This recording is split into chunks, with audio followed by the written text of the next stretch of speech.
Hey, so we're going to show you guys a way to get out of mount, right? So this is mount, sitting on top of somebody, while you're being attacked, right? So while you're being hit. So the first thing we want to do is we don't want to reach up and just control his wrist because he's got gravity, weight, everything on his side, right? So the first thing I want to do is I got to cover up, right? I got to protect myself, but I can't just sit here, right? Because eventually these punches are going to start getting through the guard, right? So what I want to do is block, right? And as he's punching, I want to get his hands away from me, preferably on the ground, okay? So as he's striking, I'm going to bring my elbows down and I'm going to bridge.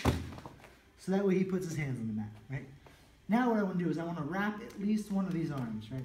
So I'm going to reach up, go over the arm, and there's a million different ways you can do this, but for right now, we're just going to wrap, collapse his elbow down. I'm going to grab the small of his back. Now once I've done that, I want to block off one whole side of his body. So I'm going to take my leg and I'm going to go around his foot. Right now the final part is I'm going to bridge. So I'm going to bump my hips up just like before, but now I'm going to go over my shoulder.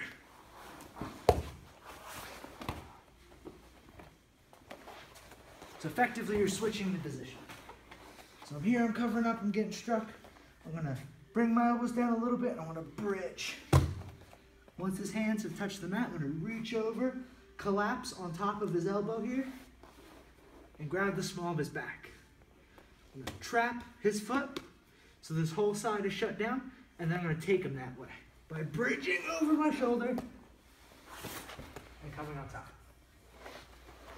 Which side? I'm getting hit, covering up, I'm going to bridge, wrap, collapse him down, trap the leg, and bridge.